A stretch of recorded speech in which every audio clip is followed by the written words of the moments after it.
Welcome everyone to this new moon Sidereal Astrology report. This is for May 5th and 6th, 2016.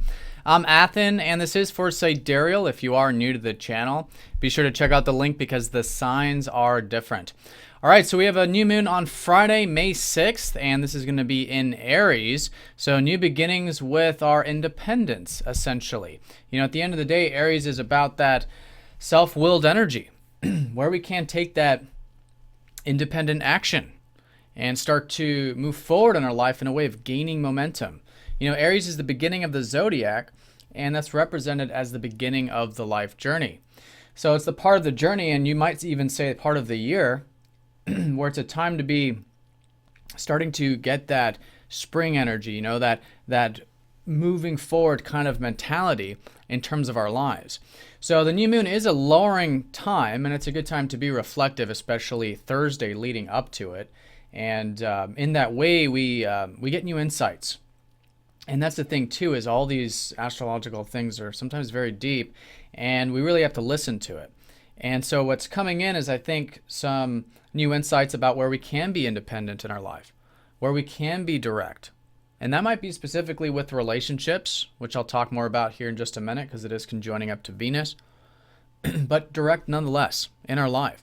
And again, taking that action and gaining that energy through motion, right? So, some good things to think about during this new moon. You know, it's a good time to reflect on things and maybe write things down, set some intentions in those areas. So in terms of the aspects, it's actually a very nicely formed new moon. It's forming a kite. As you can see here, these blue aspects, sextiling up to Neptune, trining up to Pluto, trining up to Jupiter and the North Node conjunction, as well as conjoining up to this Mercury retrograde and Venus.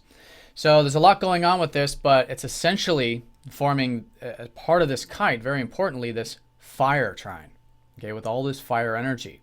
There's this power to make change with this new moon with Pluto, and we're very supported for this, especially as we go into the weekend, once the sun starts to trine up to that Pluto. So this has been the fact that our life path has been changing a lot for a lot of us for many years. And it's been very important that we have a non-attached perspective to the future and to our worldview and our outlook on life and even what's possible. But I think we're going to be seeing what's possible. And that can be very deep. Maybe there are some changes we do need to make though. You know, but we have the support with Pluto, and it's not always easy with Pluto, even in a trine. We still have to dive deep.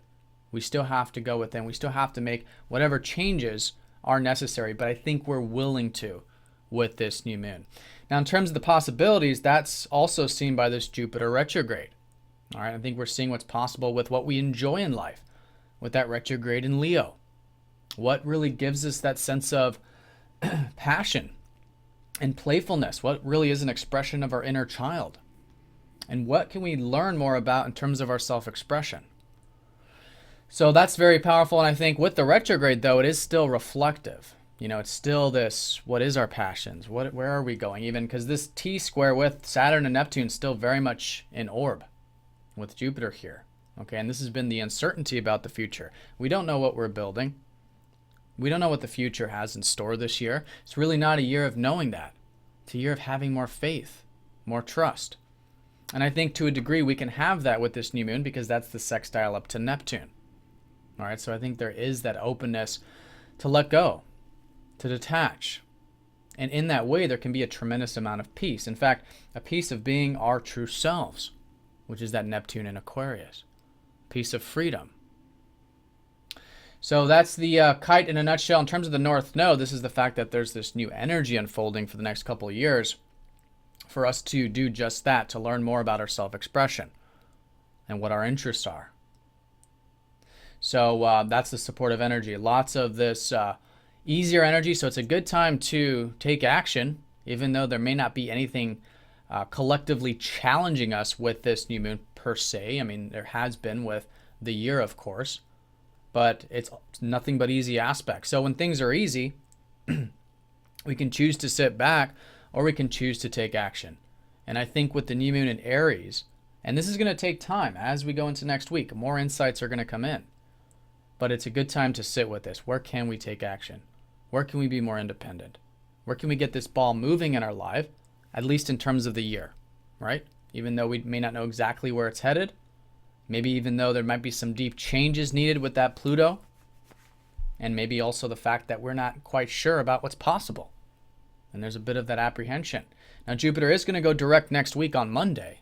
So a lot of those possibilities are going to start to move forward. But with this new moon, it's still reflective. All right, so it's a reflective new moon, yet an active new moon. And I think taking action, exercise, physical activity, getting the body moving, putting things in motion, even though the outcomes aren't quite there yet, or they're just not available consciously. We just don't know. But that's okay. We can still get that energy moving. Now, in terms of the new moon conjunctions, we are going to have that conjunction up to this Mercury retrograde. So there is a bit of that reflection in terms of our daily activities, the daily concerns, the extra attention on the communication, still very important, maybe fixing things, reworking things. And that's an excellent time to do that, to learn more about how we can have that, everything organized, everything taken care of on the daily level, whether it's the electronics, whether it's the vehicles, anything that we rely on in terms of the short distance matters, and in terms of communication and correspondence. It's a good time to be open to going in and perhaps reworking some of these things, redoing, bringing that extra attention to those matters. And the fact, too, of the Aries is that we're reflecting also on our independence, and our action, and who we are in many ways, because Aries is that very self-oriented energy. And we're learning more about taking action and these kinds of things. So a lot of this learning, I think, is important with this new moon. Now, in terms of the Venus has recently gone into Aries, so there is this enjoyment to be had with relationships in that direct way, in the way that's honoring independence, right? And maybe a bit of that fiery energy too in those interpersonal things. And Venus has been in Pisces, so lately it has kind of accentuated, the enjoyments of life, the relationships. All of this is perhaps quite passionate or inspired in Aries. So the new moon with this, it's a good time to set new intentions with relationships.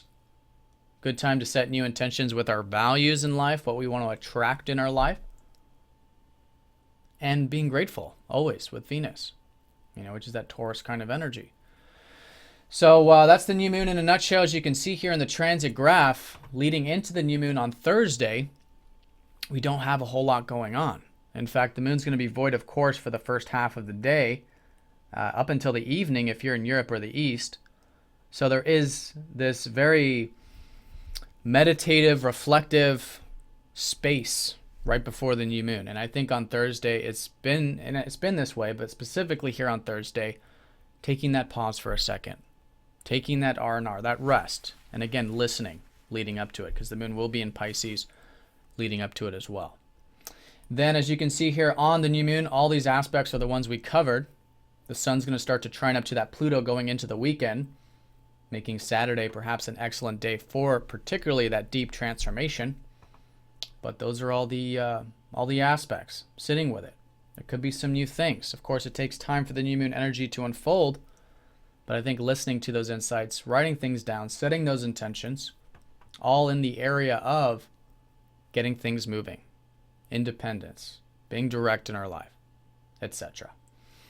All right, so I hope you guys have a fantastic new moon. Thanks for watching, and I'll see you all on the weekend.